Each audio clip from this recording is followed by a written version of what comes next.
নমস্কার। আমি আজকে যে রেসিপিটি করছি সেটি নিরামিষ কচুর শাক। তা আমরা তো কচুর শাক তো অনেক কিছু আমিষভাবেও রান্না করে থাকি, অনেক রকম পদ্ধতিতে, কিন্তু তো আমি এইভাবে করলাম। একবার হলেও এরকমভাবে করবেন। আমি কচুর শাকগুলোকে আগে ধুয়ে পরিষ্কার করে ভালো করে ধুয়ে রেখেছি একটা ঝুড়ির মধ্যে। এরপরে একটা কড়াইয়ের মধ্যে আমি জল বসিয়েছিলাম, তার মধ্যে লবণ দিয়ে কচু শাকগুলোকে দিয়ে একটা থালা দিয়ে ঢেকে দেবো, কারণ কচু শাকগুলো আস্তে আস্তে মজে যাবে।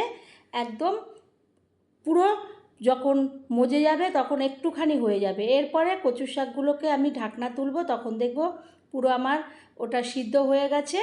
এরপর আমি ওভেনটা বন্ধ করে একটা ঝুড়ি নেব, ঝুড়ির তলায় একটা থালা বসিয়ে জল ঝরিয়ে আমি কচু শাকগুলোকে ওই ঝুড়ির মধ্যে নিয়ে নেব পুরো জল ঝরাতে।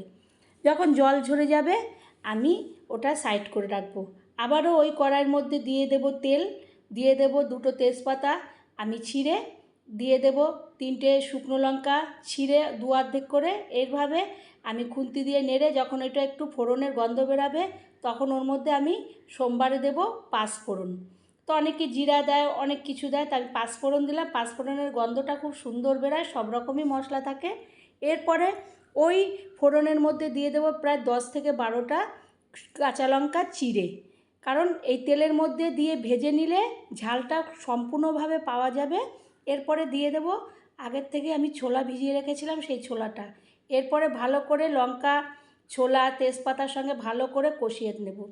যখন একটু ওইটা ভাজা ভাজা মতো ছোলাটা হয়ে যাবে আর লঙ্কার ঝালটা ওর মধ্যে পুরোটাই উঠে আসবে, যেহেতু কচুর শাক গলা ধরতে পারে কিন্তু ধরবে না হয়তো, তবু আমি ঝালটা একটু বেশি করে দেবো, ওর জন্যে লঙ্কাটাকে আমি একদম তেলের মধ্যে দিয়ে দিলাম। এরপরে কচু শাকটা দিয়ে ভালো করে কষতে থাকবো। তারপরে দিয়ে দেব লবণ আর হলুদ। এখানে আমি আর কোনো মশলা ব্যবহার করব না, খুব অল্প মশলায় নিরামিষ এরকম একটা কচু শাক একটা নিরামিষের দিনে যে কোনো মানুষের পাতে দিলে তারা পুরো ভাতই এটা দিয়ে খেয়ে নেবে, কিংবা রুটি পরোটার সঙ্গে অনেকে খেতে পারে, যে যেমনভাবে খায়। এরপরে আমি ভালো করে কষতে থাকবো। এরপরে দিয়ে দেব আমি চিনি।